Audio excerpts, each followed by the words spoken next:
Good morning mga kalayas, nandito tayo ngayon sa Marilaki mga kalayas. Nagpahinga na kami kunti.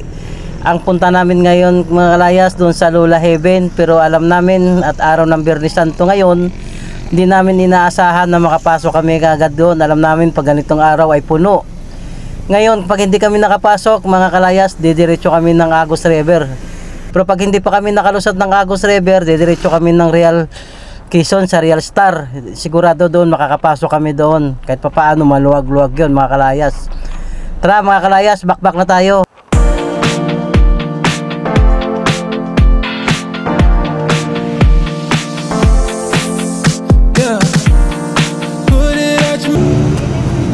Black coffee sa'yo? Ha? Oh, black coffee.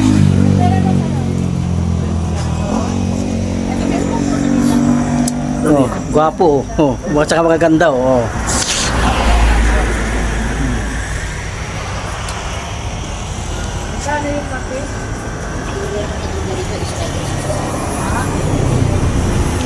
At ito mga kalayas, tumabi muna kami para magkape kasi nagreklamo na yung mga kasama ko.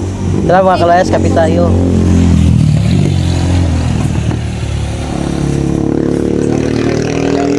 Try. Pwede na yun. Itlog, no, tsaka skinless, fried rice. Sila ulo dito eh. Tinitingnan ko yung backlight ng asawa mo. Ay, parang sa pala.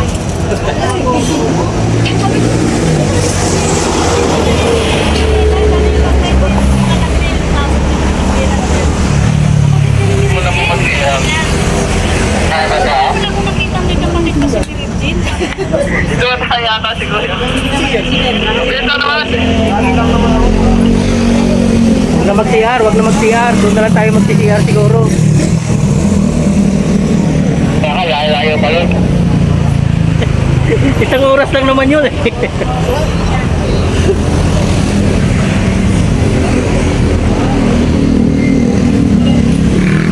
Hindi ka naman rabutay, kamukha talaga ni Jen eh. Day, Naloloko ako. kamukha ka, kala ikaw to si Jen. Kanina pa yun eh. Wala na sa tabi ni Eh pagbaba si Jen nga, hindi nga.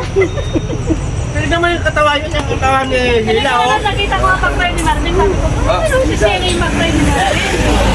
Hindi yan. Sabi ko si Jean. Sabi hindi. Kapatid ni Jean. Sino bang kapatid? Hindi siya babae. Kaya nga sabi ko sa kanya, nagtatalo kami dalawa sa mga. Wala pa rin namin yung ganon.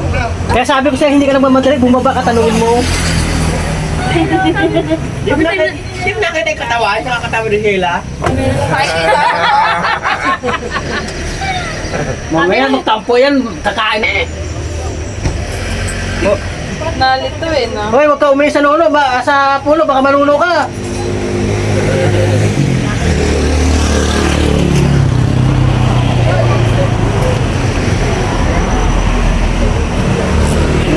Katapos namin ng kape, bakbak na kami doon sa Lola Heaven. Oh, kanina lang. Meron na siguro. Pag-try na lang po. Pakayong inapayo. Lami na daan eh. Naiitim yung pala. Hugasan mo na yung tinapay, siyempre. Nag-iinom yung tinapay sa kape. Yan kami nag-aaway talaga sa mga yan.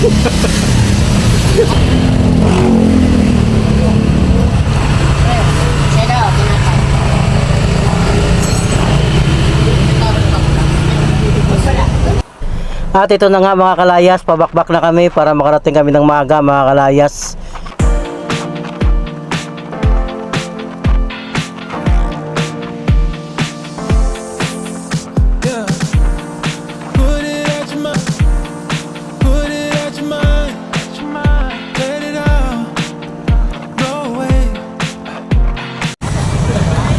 Mga kalayas, nandito na kami sa Agus River, Infanta Quezon. Hindi kami natuloy doon sa Heaven Lola kasi puno na. Ngayon nandito kami ngayon. Ano ba kinay? Puting daw. Ganon din yata dito, punuan din. Problema to. Kaya mga kalayas, hindi kami makasigurado na makapasok kami dito kasi tingnan nyo naman ang puno. Kahit saan, nagtanong na ako kung may cottage, wala daw, naka-receive lahat. Kaya nagbakbak kami kaagad kasi tanghali na kami. Baka hindi na kami makakuha ng pwesto doon sa Real. So mga kalayas, baybayin nyo kami mga kalayas hanggat makarating kami sa aming pupuntahan.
Mga kalayas, ang plano namin mula Lula Heaven hanggang Agus River, punong-puno talaga. Hindi kami, kaya dito kami napadpad sa Real Star Quezon. 3 times na ngayon. Pang 3 times na kami dito, pero ito paano nakapwesto kami. Ayun mga kasama ko, lantang gulay sila oh. Gutom na gutom. Gutom ka naman ah. Kaya kayo mga kalayas, pagka-araw ng Biyernes Santo, wag na kayong mag-ride papunta kung saan mapuno talaga. Kahit saan kami pupadpad, wala kami mapupasukan. Dito nakikisiksik lang kami dito. Sa Real Quezon, 100 per tao po.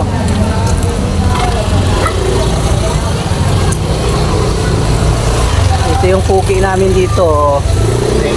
Presidente. Bastos. Ito yung mga bastos.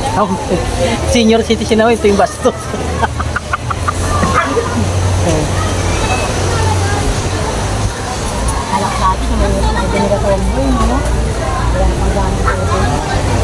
Pero dito maganda na rin.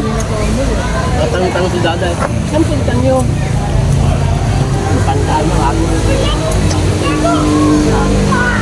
Real Star Quezon Resort.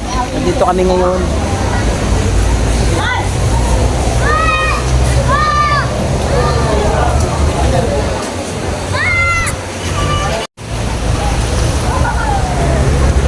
Kanina pa kami umalis ng alas 4. Ngayon na kami dumating dito ay mag-aalas 10 na. Dumating kami ng Lula Heaven siguro mga 6:30. Hindi kami nakapasok at dumiretso kami ng Agus River. Napakasobrang punong-puno at wala kami makukuhang cottage, kaya ito napadpad kami dito sa Real Star Quezon. Pero mas okay na rin dito kaysa wala, kaysa uuwi na lang.